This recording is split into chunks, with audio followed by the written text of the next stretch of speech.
Good evening, good morning, good afternoon, जब भी आप ये वीडियोस देख रहे हैं तो मैं मानकर चल रहा हूँ बेटा आपको कि आपने 10th का एग्जामिनेशन दे दिया है। आपके कोई भी पेपर बाकी नहीं है। इन केस बाकी भी हैं तो उससे अभी कोई भी मतलब नहीं है। हम लोग मानकर चल रहे हैं कि आपके सारे पेपर हो रखे हैं और आप लोग दृढ़ संकल्पित हैं कि आपको कॉमर्स ही पढ़ना है।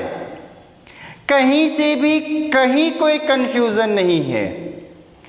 कुछ लोग सोच रहे होंगे चलो मैं देखता हूं कि हमें कॉमर्स कैसा लगता है, चलो देखता हूं कि इसमें क्या कैरियर अपॉर्चुनिटीज है। तो मैं आपसे निवेदन करता हूं बेटा, ये देखने के पर्पस से नहीं, रेगुलरिटी मेंटेन करेंगे। हर फील्ड में कैरियर है, हर स्ट्रीम को ऑप्ट करने पे कैरियर है, बस आपका डेडिकेशन का ज़रूरत है। उम्मीद करते हैं आप अभी से जो पढ़ना स्टार्ट करेंगे फुल्ली डेडिकेटेड होकर पढ़ाई करेंगे। और मेन पर्पस क्या होगा, आप चीज़ों को सीखेंगे, सीखने के साथ साथ उसे अप्लाई करेंगे अपने रेगुलर लाइफ में, और साथ साथ खुद से भी क्वेश्चन पूछेंगे, अपने दोस्त के अपने पड़ोसी दोस्तों से भी क्वेश्चन पूछेंगे। पक्का तो चलोगे? हम लोग मूव करते हैं कॉमर्स की ओर। कॉमर्स होता क्या है? तो हम लोग देख रहे थे सर कि हमारी स्ट्रीम क्या है। हमारी स्ट्रीम क्या है? तो हमारी स्ट्रीम है कॉमर्स। मैं बात करता हूँ बार बार कि सर ये कॉमर्स मेरे पड़ोसी भाई बहन, मेरे पड़ोसी कॉमर्स ले रखा हुआ है और हमारे माइंड में एक ही थाउट जाता है, पक्का है कि वो मैथमेटिक्स होगा। बेटा मैथ्स और कॉमर्स में कहीं कोई रिलेशन नहीं है। हाँ, मैथ्स पढ़ना जरूर होता है बट कॉमर्स को मैथ्स को कॉमर्स आप नहीं कह सकते। मैं कंप्लीट कॉमर्स एक स्ट्रीम है और याद रखेंगे इसकी जो मेन ऑब्जेक्टिव है वो क्या है? बिजनेस है। आप जब कॉमर्स पढ़ना स्टार्ट कर रहे हैं तो मान कर चले कि आप बिजनेसमैन हैं। आपकी मेन ऑब्जेक्टिव क्या है? बिजनेस को ऑपरेट करना है, बिजनेस को चलाना है। मैं मानकर चल रहा हूं आप CBSE से आपको आगे की पढ़ाई करनी है। मैं चलोगे ध्यान से। नॉर्मली कॉमर्स में 3 मेन पेपर होते हैं। कंप्लीटली ऐसे पेपर जिसके बारे में आपने कभी देखा नहीं, सुना नहीं, समझा नहीं, अकाउंटेंसी। दूसरे जो पेपर होते हैं ये सुना सा है बट आपने जो पढ़ा हुआ है बचपन में वो सिर्फ बचपन की बातें हैं, इनका अभी कोई भी रिलेशन नहीं है। इकोनॉमिक्स। और तीसरे मेन पेपर क्या है आप ही बताओ? Business studies. ये 3 मेन पेपर हैं कॉमर्स के। और साथ साथ आपको और क्या पढ़ना होता है? वो इंग्लिश पढ़नी होती है। समझ में आ रही बात आपको? और ध्यान से देखेंगे एक इसमें 5th पेपर होता। 5th पेपर में ध्यान से देखोगे आप, 5th पेपर में आपके पास ढेर सारे ऑप्शंस होते हैं। पहला ऑप्शंस मैं बात करूंगा मैथमेटिक्स पे। ये जो मैथमेटिक्स है कंप्लीट मैथमेटिक्स है जो साइंस वाले बच्चे पढ़ते हैं। दूसरा आपका पास ऑप्शन है कंप्यूटर को ऑप्ट कर सकते हैं। थर्ड ऑप्शन आपके पास क्या है? फिजिकल एडुकेशंस को ऑप्ट करेंगे। फोर्थ ऑप्शन आपके पास क्या अवेलेबल है? म्यूजिक है और क्या है, पेंटिंग है। बट ये जो ये जो दो पेपर देख रहे हैं, ये सिर्फ और सिर्फ इससे नॉलेज कुछ नहीं मिलेगा, ये सिर्फ पास करने का एक तरीका है। चलो आसान सा पेपर ले लो, फिजिकल एजुकेशन, म्यूजिक या पेंटिंग ले लो, आसान सा पेपर ले लो, पढ़ लो, निकल लो। आपको 4 पेपर में ही मेहनत करनी पड़ेगी। मेरा मानना है आप इसे देखो बेटा, कुछ कर दो। देखो इसे मैंने कुछ कर दिया। क्या किया सर? स्क्वायर कर दिया, ताकि आप पे इससे ज़्यादा फोकस करें। इनकेस अगर आपको अच्छे तरीके से मूव करना है तो मेरा मानना है आप 5th पेपर में मैथ्स ऑप्ट करो। अगर आप कैपेबल हो तो। बचपन में मैथ्स आपकी अच्छी है, आपकी एक्सपेक्टेशन के आप सीए बनोगे, आपकी एक्सपेक्टेशन है आप सीएफए करोगे, आपकी एक्सपेक्टेशन आप सीपीए करोगे। सीपीए बेटा अमेरिका से प्रोग्राम होता है, सीएफए भी अमेरिका से ही होती है। तो अगर आपको बड़े कोर्स करने हैं या फिर बड़े कॉलेज में एडमिशन्स लेना, मैं लिख रहा हूं यहाँ पे ताकि आपको हमेशा के लिए याद रहे। कोर्स में मैं नाम लिखता हूं, सीए कर सकते हो, सीएफए कर सकते हो, सीपीए कर सकते हो, एफआरएम कर सकते हो, और बहुत सारे कोर्स होते हैं। और इवन कॉलेज में भी आपकी मैथ्स कंपलसरी मांगती है। अगर आप बड़े कॉलेज, डीयू के कोई कॉलेज में जाना चाहते हो, कोई अगर आप सीयू के अच्छे कॉलेज में जाना चाहते हो, उस कंडीशन में मैथ्स आपका कंपलसरी पेपर डिमांड करता है। बट अगर इन केस मैथ्स आपसे नहीं समझ पा रहा हो, मैथ्स आपका बहुत स्ट्रांग नहीं हो, मैथ्स में कंफ्यूजन हो रही हो बचपन से, then after you can opt for computer also. आप क्या ऑप्ट कर सकते हो बेटा बताओ? कंप्यूटर को ऑप्ट कर सकते हो। ये दोनों को ऑप्ट मत करना। आप अगर अच्छे स्टूडेंट हो उस कंडीशन में या तो मैथ्स लो या तो कंप्यूटर लो। पक्का है तो? हाँ सर, हमें कहीं कोई कंफ्यूजन नहीं है।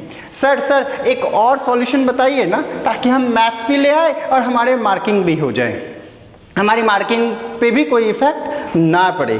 तो इस कंडीशन में बेटा आपके पास क्या ऑप्शन है? आप 1 2 3 4 5 पेपर है ना, इस कंडीशन में आपको टोटल 6th पेपर एक चूज करना पड़ेगा। इस 6th पेपर क्या होगा आपका? ऑप्शनल होगा। क्या होगा बताओ आप? ये 6th पेपर आपका ऑप्शनल होगा। इसमें आप एक काम करोगे, 5th पेपर में फिजिकल एजुकेशन, म्यूजिक या पेंटिंग ऑप्ट कर लो, तुरंत पास कर जाओगे। और 6th पेपर में क्या ले लो आप? मैथ्स ऑप्ट कर लो। ठीक है, तो आपकी मार्किंग जो होगी इन चीज़ों पे होगी, और मैथ्स का जो मार्क्स होगा वो आपको सपोर्टिव मार्क्स होगा। बट ये सेकेंड ऑप्शन है। तो मैं 3 बातें आपको मैं बता रहा हूँ। पहली बात है, अगर आपको मैथ्स पसंद हो, अंदर 10th मैथ्स में कहीं कोई इशू नहीं होता हो, तो ये 4 पेपर के साथ मैथ्स को जरूर ऑप्ट करें। सेकेंड ऑप्शन, आप बहुत स्ट्रांग आपका मैथ्स नहीं है, बट मैथ्स समझ में आ जा रहा है, मैथ्स में उतनी ज़्यादा कन्फ्यूज़न नहीं होती है, तो आप ये 4 पेपर ऑप्ट करोगे ही करोगे। 5वें पेपर में आप म्यूजिक, पेंटिंग या फिजिकल एजुकेशन को ऑप्ट कर लो, और 6th पेपर में आप मैथ्स को ऑप्ट कर लो। सर एक बात बोलूं, हमें मैथ्स में कुछ भी समझ में नहीं आता है। उस कंडीशन में बेटा आप मैथ्स को कंप्लीटली ड्रॉप कर दो। 1 2 3 4 पेपर, और इसमें से कोई एक पेपर ऑप्ट कर लेना, आपको समझ में आ जाएगी। तो समझ में आया ना आपको कॉमर्स में क्या क्या पढ़ना है? समझ में आया ना आपको कॉमर्स में क्या क्या पढ़ना है? तो चीज़ें आपको समझ में आ रही है। तो बेटा मैं बोल रहा था कि हमारे यहाँ ये सिलेबस प्रोसेस है, ऐसे क्वेश्चंस पूछी जा सकती है। अब बात करते हैं सर हमें पढ़ना कौन कौन सा पेपर है? तो सारे पेपर पढ़ना है हमारे यहाँ मीन्स टू से आपके अचीवर्स पॉइंट में। हमारे यहाँ मीन्स टू से आपके अचीवर्स पॉइंट में सारे पेपर की पढ़ाई होती है, और सारे पेपर की अलग अलग फैकल्टी अवेलेबल है। मेरा नाम बेटा अभिषेक भारद्वाज है, जो मैं आपको अकाउंटेंसी पेपर पढ़ाऊंगा पूरे 2 साल, और कॉमर्स के एचओडी मैं ही हूँ। तो आगे मैं बात करता हूँ तो इन सारे फैकल्टी वाले आपसे लोग मिलेंगे, आपको चीज़ें समझाएंगे, समझाने की कोशिश करेंगे, और हमारे यहाँ की कुछ खासियत भी है, उस खासियत के बारे में मैं आपको बताऊँगा। तो हमारे जो मेन पेपर है वो मानकर चलते हैं कि मैं आपको क्या पढ़ाऊँगा बेटा, अकाउंटेंसी पढ़ाऊँगा, चीज़ों को समझाने की कोशिश करता हूँ। चलो आगे हम लोग प्रोसीड करते हैं।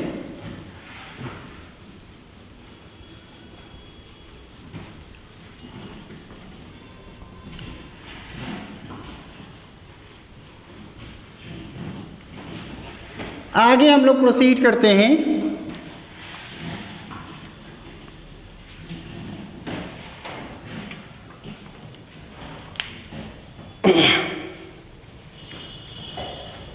अकाउंटिंग की बात करते हैं हम लोग।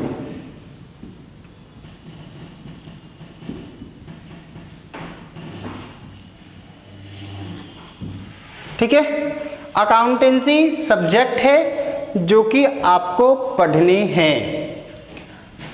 याद रखिएगा, accounting is a subject, simple सी बात है, ये किस पे डिपेंड है, रिकॉर्डिंग ऑफ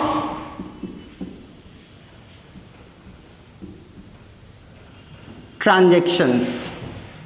अकाउंटिंग किस पे डिपेंड है आप ही बताओ, रिकॉर्डिंग ऑफ ट्रांजैक्शन पे डिपेंड है। ठीक है, हमारे इंडिया में चाहे हमारे यहाँ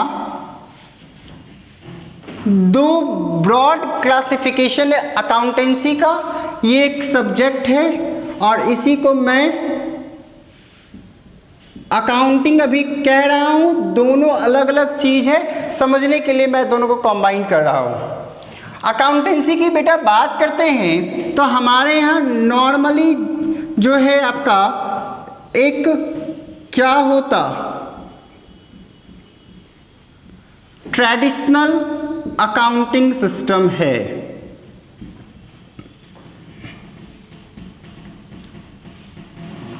कौन सा सिस्टम है, ट्रेडिशनल अकाउंटिंग सिस्टम है। और दूसरा कौन सा सिस्टम है, कंप्यूटराइज्ड अकाउंटिंग है। पक्का तो, हाँ सर पक्का, कहीं कोई दिक्कत नहीं है। ट्रेडिशनल अकाउंटिंग सिस्टम में नॉर्मली 4 क्लासिफिकेशन है। पहला क्लासिफिकेशन कौन सा है आपका, फाइनेंशियल अकाउंटिंग। अभी सर आपने तो अकाउंटिंग का डेफिनेशन बताया ही नहीं, आप सीधे क्लासिफिकेशन पे उतर आए हैं। बेटा ये तो पहले बता दूं, मैं कौन सा अकाउंटिंग का आपको डेफिनेशन बताऊंगा, फाइनेंशियल अकाउंटिंग। दूसरे कौन से अकाउंटिंग है आपके, मैनेजमेंट अकाउंटिंग है। कौन से अकाउंटिंग है, मैनेजमेंट अकाउंटिंग है। तीसरे आपके हैं बेटा कौन सा, कॉस्ट अकाउंटिंग है। और 4th वन आपके कौन सा है, 4th वन है आपका ह्यूमन रिसोर्सेस अकाउंटिंग। चलेंगे, कितने अकाउंटिंग हमारे यहाँ, कौन कौन सा आप ही बताओ। फाइनेंशियल याद रखेंगे, FMCH, बचपन FMCG का नाम सुने हैं ना, FMCG का नाम सुने हैं ना। FMCG का फुल फॉर्म क्या होता, fast moving consumable goods. Sir भूल जाएंगे, सर भूल जाएंगे FMCG का फुल फॉर्म, कोई बात नहीं। कुरकुरे खाए हो, यस सर। चॉकलेट खाए हो, यस सर। ये सारे बेटा FMCG हैं, यानी ऐसे कंज्यूमेबल गुड्स जो फास्ट मूव करे। FMCG नहीं है, H आ गया। ठीक है, याद रखेंगे आप, तो याद रखने का तरीका है, G नहीं है, H आ गया है। पक्का। तो मैं आपको बता रहा हूँ कि आपके ये जो अकाउंटिंग है या ये जो सिस्टम है, इसमें आप देख रहे होंगे मैंने 4 ब्रॉड क्लासिफिकेशन किया। आपके सिलेबस में सिर्फ और सिर्फ ये अकाउंटिंग पढ़ना है, फाइनेंशियल अकाउंटिंग। यानी मैं जहाँ भी अकाउंटिंग की बात करूँगा तो वहाँ पे आप समझ लेंगे अभी के लिए, फिलहाल के लिए, कि कौन सी अकाउंटिंग हम लोग पढ़ रहे हैं। अरे बोलो ना, खुद से बोलो। सर लाइव नहीं हो पा रहे हैं, कोई बात नहीं, आप बोलो मैं सुन लूँगा। कौन सा अकाउंटिंग? Financial accounting. फिर कौन सा अकाउंटिंग है? मैनेजमेंट अकाउंटिंग है। तो जहाँ भी मैं फाइनेंशियल अकाउंटिंग, जहाँ भी मैं अकाउंटिंग बोलूँ तो समझ लेना आप कौन सी अकाउंटिंग के बारे में हम लोग चर्चा करेंगे, फाइनेंशियल अकाउंटिंग। अभी मैं अकाउंटिंग का डेफिनेशन लिखाऊंगा, डेफिनेशन बताऊंगा, कौन सा अकाउंटिंग समझेंगे, फाइनेंशियल अकाउंटिंग। अभी से लेके जब तक अकाउंट्स पढ़ते रहेंगे तो याद रखेंगे हम लोग कौन से अकाउंटिंग के बारे में डिस्कशंस करेंगे, that is known as what, financial accounting. ये मैनेजमेंट अकाउंटिंग 12th में कुछ पार्ट है, 30 मार्क्स के क्वेश्चन पूछे जाते हैं, ज़्यादा नहीं। कॉस्ट अकाउंटिंग आपको बिल्कुल अभी नहीं पढ़ना है, ध्यान भी नहीं लगाना है, समझना भी नहीं है। कॉस्ट अकाउंटिंग में समझने के लिए कर सकते हैं, जैसे मान लो कोई हॉस्पिटल है, आप देख लो वहाँ पे देखेंगे हॉस्पिटल है, मान लो इस हॉस्पिटल में पर बेड चार्ज, कॉस्ट अकाउंटिंग में ध्यान से देखेंगे इस हॉस्पिटल में पर बेड चार्ज कितना आएगा, उस चार्ज का डिटर्मिनेशन हम लोग कौन से बेसिस पे करते हैं, तो कॉस्ट अकाउंटिंग के बेसिस पे करते हैं। और लास्ट आपका कौन सा है, ह्यूमन रिसोर्सेज अकाउंटिंग है, जो न तो आपको कभी पढ़ना है और न तो मुझे कभी पढ़ना है, इवन कोई सीए को भी नहीं पढ़ना। इन्हें हम लोग कह सकते हैं इसका कोई भी सिलेबस नहीं है, बस क्लासिफिकेशन करके रख दिया गया है, आप इसे लिखेंगे फास्ट। सर एक ये तो आपने बताया ही नहीं बेटा, इसका नाम है कंप्यूटराइज्ड अकाउंटिंग।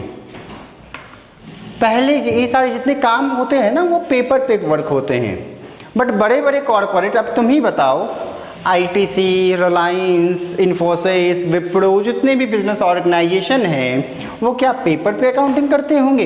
बिल्कुल नहीं। वो अकाउंटिंग के लिए क्या यूज करते हैं, तो कंप्यूटराइज्ड अकाउंटिंग यानी कंप्यूटर सॉफ्टवेयर को यूज करते हैं। ढेर सारे अकाउंटिंग सॉफ्टवेयर आते हैं, टैली ERP 9 आता, मार्क आता, बहुत सारे सॉफ्टवेयर आते हैं, ठीक है, और बहुत सारी चीज़ें भी होती है। तो ये कंप्यूटराइज्ड अकाउंटिंग आपको पढ़ना होता है, ठीक है। अगर और प्रैक्टिकली अगर आपको अकाउंट सीखना है बेटा ना, अकाउंटिंग जाननी है ना, तो आपको मेन फोकस किस पे करनी होगी, तो कंप्यूटराइज्ड अकाउंटिंग में करनी पड़ेगी। और मैं आपको बता दूं, मैं आपको फाइनेंशियल अकाउंटिंग के साथ साथ क्या पढ़ाऊंगा, तो कंप्यूटराइज्ड अकाउंटिंग भी पढ़ाऊंगा।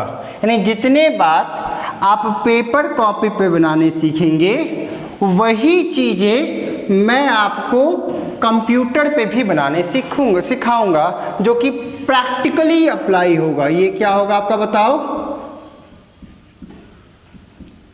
प्रैक्टिकली यही अप्लाई होगा, ठीक है। तो जैसे मान लो कि मैंने किसी भी कंपनी का बुक्स ऑफ अकाउंट बनाया, किसी कंपनी के हिसाब का किताब रखूंगा, तो आपको तो मैं कॉपी पेपर पे सिखाऊंगा। और ओवरऑल क्या है कि हर जगह कॉपी पेपर पे सिखाया जाता है, बट वो कॉपी पेपर वाला कंप्यूटर पे काम नहीं आता, उसके सिर्फ कंसेप्ट यूज होते हैं और इसकी वर्क और प्रोसेस अलग होती है। बट थोड़ा सा ज़्यादा समय लगेगा, थोड़ा ज़्यादा आपको पढ़ना पड़ेगा, बट हम लोग क्या करेंगे बेटा बताओ, इसे फाइनेंशियल अकाउंटिंग के साथ साथ इसका हम लोग कंप्यूटराइज वर्जन भी सीखेंगे, कंप्यूटराइज सिस्टम भी सीखेंगे। तो पक्का है? तो आपको ये बातें समझ में आ गई कि हम लोग फाइनेंशियल अकाउंटिंग के साथ साथ कंप्यूटराइज अकाउंटिंग भी पढ़ेंगे। और ये सिर्फ हम लोग पढ़ेंगे, हम लोग बोले तो वी आर अचीवियर्स, हम लोग अचीवियर्स हैं। हम लोग चीज़ों को पढ़ेंगे और समझने की कोशिश करेंगे। पक्का है? तो हाँ सर पक्का है, हमें चीज़ें समझ में आ चुकी है। अब मैं एक और बात बताता हूँ सर, हमारी आप देखोगे सर भागलपुर में अचीवर्स पॉइंट का कॉमर्स स्ट्रीम में अच्छा खासा नाम है। रीज़न क्या है?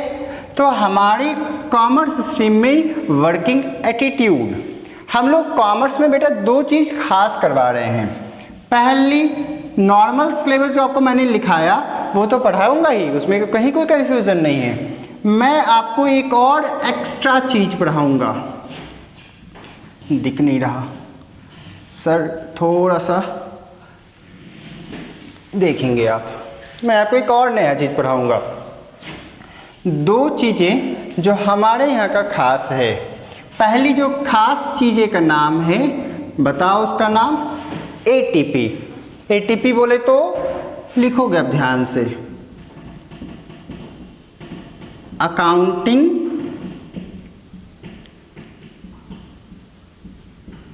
Technician program, accounting technician program. और दूसरे बेटा आपका क्या है, सेशन। ये एटीपी में क्या होता है उसे आप ध्यान से देखेंगे। ये बेटा हम लोग करवाते हैं कब, तो सैटरडे के सैटरडे। एटीपी में क्या होगा, अब नाम सुने हो ना चार्टर्ड अकाउंटेंट का, यस सर, चार्टर्ड अकाउंटेंट का नाम सुने हैं, चीज़ों को हम लोग देखेंगे। चार्टर्ड अकाउंटेंट में बेटा क्या होता है, आप जब चार्टर्ड अकाउंटेंट को देखोगे तो सबसे पहले ये फाउंडेशन करते हैं, फिर क्या करते हैं, सीए इंटर की कोर्स करते हैं, और इनकी ट्रेनिंग प्रोग्राम होती है। कौन सी प्रोग्राम होती है, ट्रेनिंग प्रोग्राम होती है। इसके ट्रेनिंग को हम लोग कहते हैं आर्टिकलशिप, ठीक है। उसके बाद बंदा क्या देता, तो फाइनल की एग्जामिनेशन देता है, तब जाकर बंदा क्या बनता, अरे बोलो ना, देखो बंदा क्या बनता, तब जाकर चार्टर्ड अकाउंटेंट बनता है। बहुत अच्छी जॉब है, आप मन में ख्याल रखेंगे। आप कॉमर्स पढ़ना स्टार्ट किए हैं, आज सीए बनकर ही सोएंगे, ठीक है।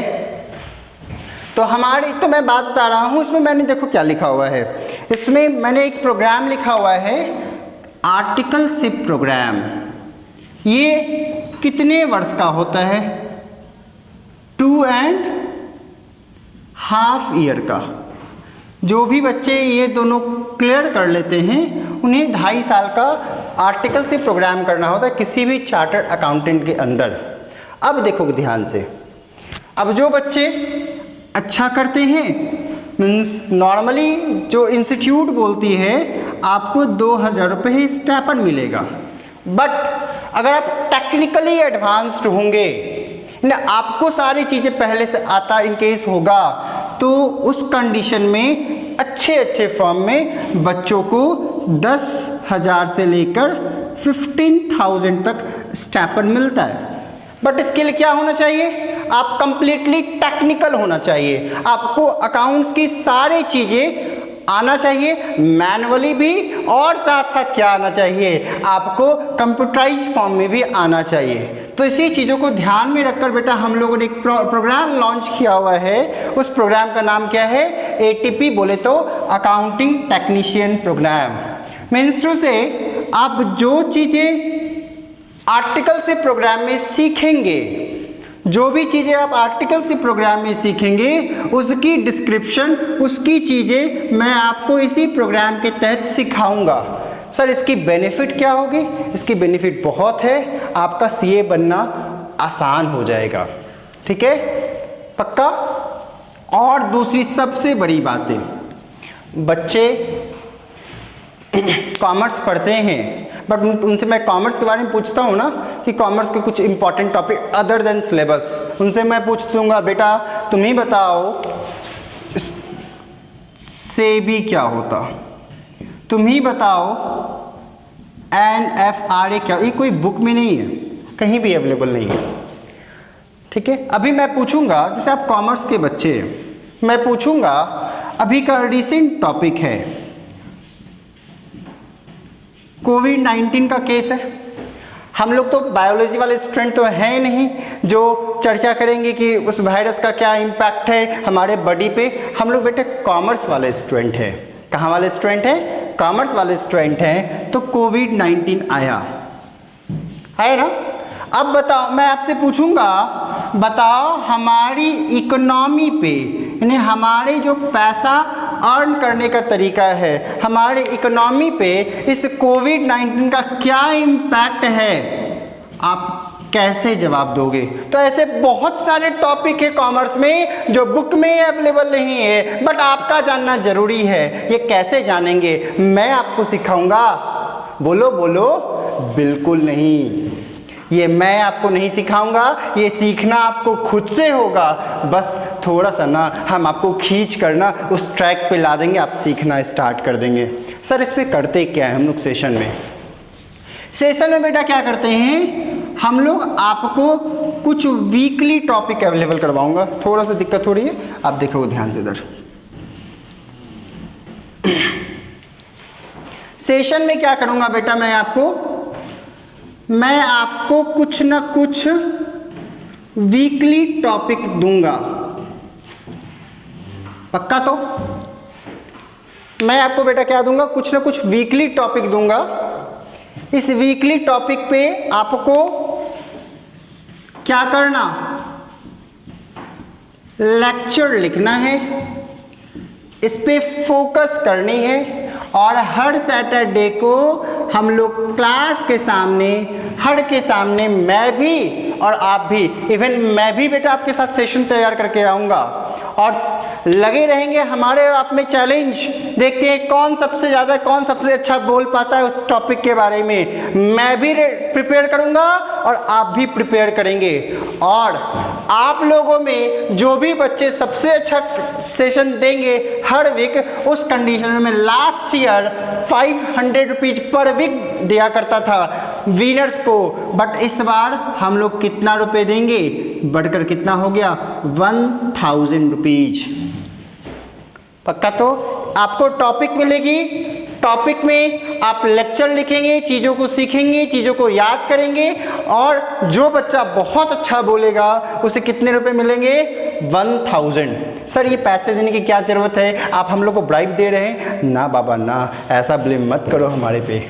ऐसा मैं इसलिए दे रहा हूँ ताकि आप इस चीज़ों को, इस मोटिवेशन, इससे आप चीज़ों को सीखने की कोशिश करेंगे, और इससे आपको ना क्या बोलते हैं, पढ़ाई करने का मन करेगा, और आप पढ़ेंगे तो ऑब्वियसली बात है आपकी सेशन क्लियर होगी, और सेशन क्लियर होगी तो आपका सीए बनना आसान हो जाएगा। उम्मीद करते हैं कि आप हमारे साथ काम करोगे, चीज़ों को सीखने की कोशिश करोगे, और एक दिन नहीं बहुत जल्द तुम सीए बनोगे बिना किसी भी अटेम्प्ट ब्रेक के। बट आपको उसकी प्रिपरेशन आज से स्टार्ट करना पड़ेगा, आज मतलब आज से। क्लियर है? ये पूरा हमारा स्ट्रेटजी है अचीवर्स पॉइंट का कि मैं 2 वर्षों में आपको इस तरीके से चीज़ें पढ़ाऊंगा, इस तरीके से चीज़ें मैं आपको समझाऊंगा। पक्का है? तो आज की क्लास मैं अकाउंटिंग स्टार्ट नहीं कर रहा, आज मैंने सिर्फ अपना इंट्रोडक्शंस दिया हुआ है।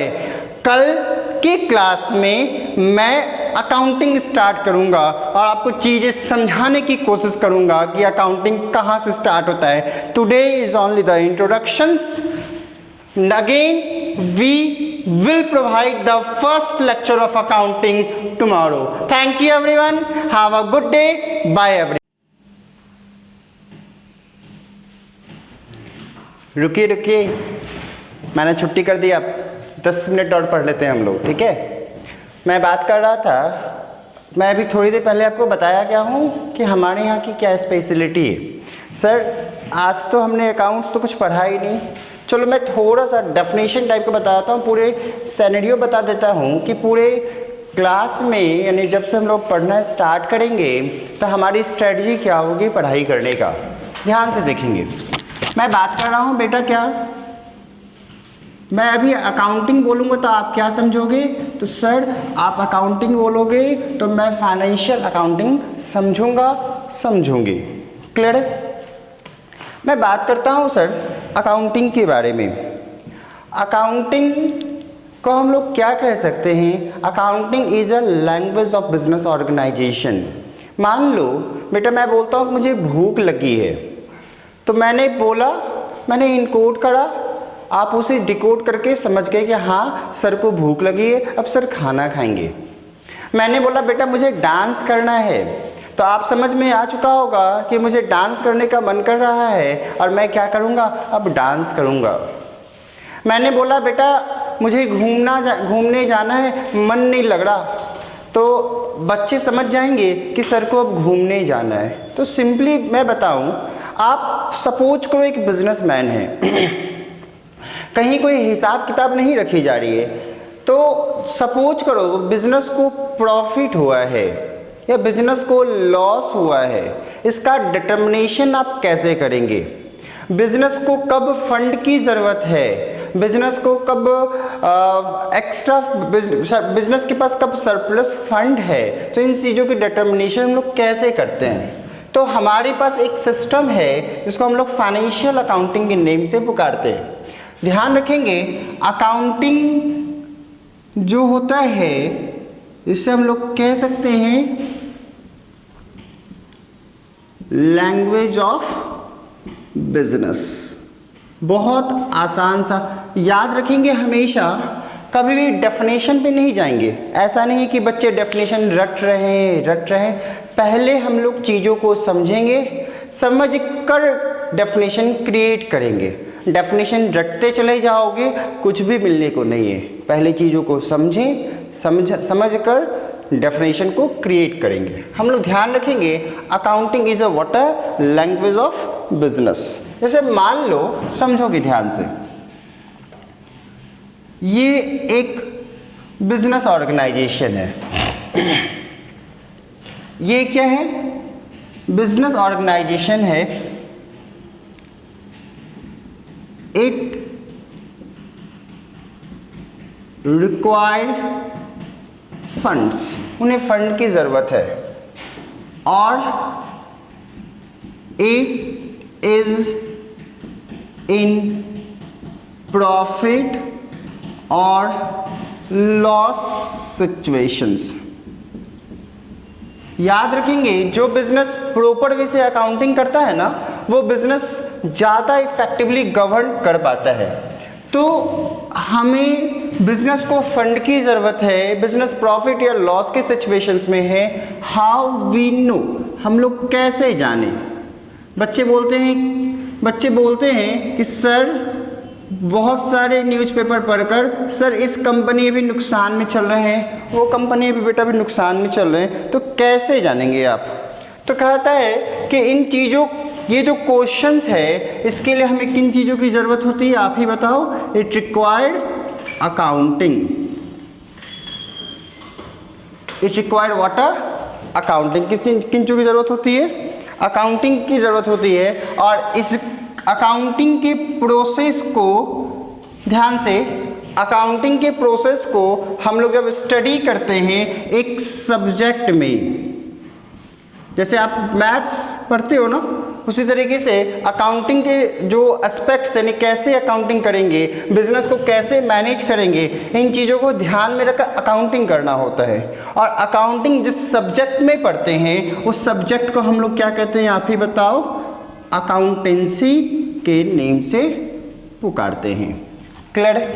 तो हम लोग आप देखेंगे सर ध्यान से, अकाउंटिंग जो लिखी गई है यहाँ पे बातें, अकाउंटिंग जो लिखी गई है यहाँ पे बातें, उसमें आप देखेंगे कहा गया है it's an art of recording, it's an art of what? Recording, classifying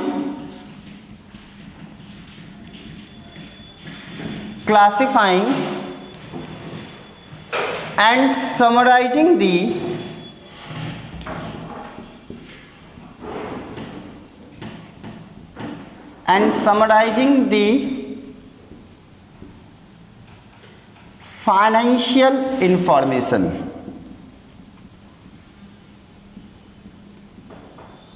And summarizing the what? Financial information.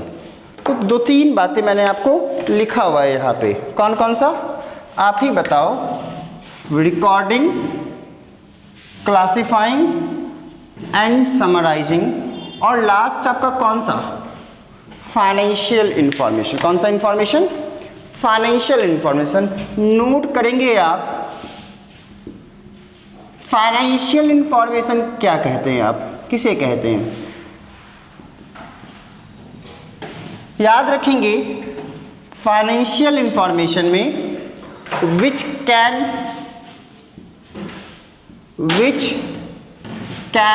Be express in terms of money. Business की वो बातें जिसे आप मनी के फॉर्म में एक्सप्रेस कर पाएं, उस इंफॉर्मेशन को आप कौन सा इंफॉर्मेशन के नेम से पुकारते हैं, तो फाइनेंशियल इंफॉर्मेशन के नेम से पुकारते हैं।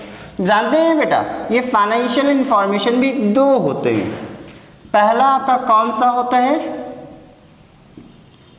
ट्रांजैक्शंस होता है, और दूसरा आपका कौन सा होता है, सेकेंड वन कौन सा होता है, इवेंट्स होते हैं।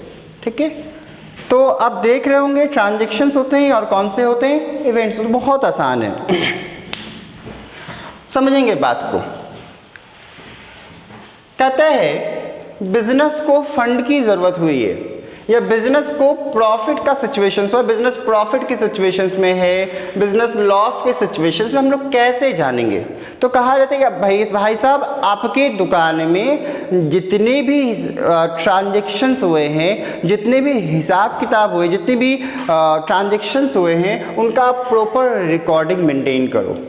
तो इस पर्पस के लिए हमें जानना चाहिए, तो प्रॉपर रिकॉर्डिंग मेंटेन के प्रोसेस को हम लोग क्या कहते हैं, अकाउंटिंग कहते हैं। अकाउंटिंग के सब्जेक्ट को हम लोग क्या कहते हैं, अकाउंटेंसी कहते हैं। डेफिनेशन पे मत जाना, कुछ बच्चे ऐसे होंगे जो बुक खोलेंगे और डेफिनेशन रटना स्टार्ट कर देंगे। आज रटेंगे, कल फिर भूलेंगे, कल रटेंगे, फिर भूलेंगे, फिर रटेंगे, फिर भूलेंगे। तो ये सारी चीज़ें, तो रटना नहीं, चीज़ों को सीखना है। तो अकाउंटिंग का डेफिनेशन सिर्फ मैंने एक लिख रखा हुआ है, सिर्फ एक definition. It's an art of recording, classifying, summarizing the financial information. कहता है बिजनेस ऑर्गेनाइजेशन जितनी भी फाइनेंशियल इंफॉर्मेशन होता है, उन्हें रिकॉर्ड करने के प्रोसेस को हम लोग क्या कहते हैं, अकाउंटिंग कहते हैं। क्लासिफाइंग और समराइजिंग अभी छोड़ दो, सिंपली समझो कि फाइनेंशियल इंफॉर्मेशन जो बिजनेस ऑर्गेनाइजेशन ऑकर होता है, उसे रिकॉर्ड करने के प्रोसेस को क्या कहते हैं, अकाउंटिंग कहते हैं। सर ये फाइनेंशियल इंफॉर्मेशन क्या होता है, फाइनेंशियल इंफॉर्मेशन होता है बेटा क्या, बिजनेस की वो बातें जिसे आप कौन से फॉर्म में एक्सप्रेस कर पाओ, मनी के फॉर्म में एक्सप्रेस कर पाओ। समझ में आ रहा है बात ना। जैसे फॉर एग्जाम्पल आपने रेंट पे करा, तो रेंट पे करा होगा कुछ पार्टिकुलर अमाउंट में, मनी में, that is what a financial information. Business में नॉर्मली दो टाइप के फाइनेंशियल इंफॉर्मेशन होते हैं। पहला आपका कौन सा होता है, ट्रांजैक्शंस होता है, दूसरा आपका कौन सा होता है, इवेंट्स होते हैं। पहले ट्रांजैक्शन का मीनिंग क्या होता है, एक्टिविटी परफॉर्म इन बिजनेस। क्या होता है आप ही बताओ, एक्टिविटी परफॉर्म्ड इन बिजनेस। और इवेंट्स क्या होते हैं, result of transactions, result of transactions. तो एक्टिविटी परफॉर्म इन बिजनेस की बात करता हूं तो क्या क्या है, जैसे आपने क्या करा, रेंट पेड किया, एक्टिविटी परफॉर्म्ड हुआ। आपने क्या करा, आपने मान लो स्टाफ को सैलरी पेड करा, आपने मान लो स्टॉक परचेज करा। तो ये सारी जो इंफॉर्मेशन है बिजनेस ऑर्गेनाइजेशन का, एक पार्टिकुलर बिजनेस, ऐसे नहीं कि पूरे बिजनेस कम्युनिटी को आप समझ लेना। तो हमारी बिजनेस की जो पार्टिकुलर इंफॉर्मेशन है, जो हम लोग बिजनेस में परफॉर्म कर रहे होते हैं, that is known as what, transactions. और ये सारा काम करते क्यों है, ताकि हम लोग प्रॉफिट को जनरेट कर पाए। लेकिन हमेशा प्रॉफिट नहीं होता, या तो प्रॉफिट होते हैं या तो लॉस होते हैं। तो हमें प्रॉफिट की भी रिकॉर्डिंग, या तो हमें प्रॉफिट होते हैं या तो हमें लॉस होते हैं। तो ट्रांजैक्शन करने के बाद जो हमें प्रॉफिट या फिर जो हमें लॉस होता है उसे हम लोग किस नेम से पुकारते हैं? इवेंट्स के नेम से पुकारते हैं। और कहा जाता है आप ट्रांजैक्शन, आप रिकॉर्डिंग जो करेंगे, ट्रांजैक्शन की भी रिकॉर्डिंग करेंगे और किसकी रिकॉर्डिंग करेंगे? इवेंट्स की भी रिकॉर्डिंग करेंगे। मैं यहां लिख देता हूं कौन कौन सा? Profit oblique loss. समझ में आया बात में आपको? हाँ सर, अकाउंटिंग की डेफिनेशन हमें समझ में आ चुकी है। तो देख रहे होंगे ये जो सिचुएशंस है ये अकाउंटिंग की डेफिनेशंस है। हम लोग अकाउंटिंग की डेफिनेशन कभी रोक रहे हैं, बस अकाउंटिंग की डेफिनेशन आपको मैंने समझाना था। आगे की वीडियोस आपको रेगुलर बेसिस पे आपको प्रोवाइड होता रहेगा या फिर आप लाइव क्लासेस में भी ज्वाइन कर सकते हैं। क्लियर? ये सिर्फ अकाउंटिंग के डेफिनेशन तक था। आज मैं सिर्फ इतना पढ़ाऊंगा। छुट्टी तो कुछ दिन पहले ही कर दिया था, बट लग रहा था कि सर आज तो हमने कुछ पढ़ा ही नहीं, तो बेटा सिर्फ आज मैंने आपको अकाउंटिंग का डेफिनेशन बताया हुआ है। कल मैं आपको बताऊंगा कंट्रोलिंग अथॉरिटी, यानी जो पूरे सिस्टम को है, इस पूरे जो इंडिया में ये जो सिस्टम है इसे कौन कंट्रोल करता है, इन चीज़ों को के बारे में आज हम लोग डिस्कशंस करेंगे। Thank you, we will meet again.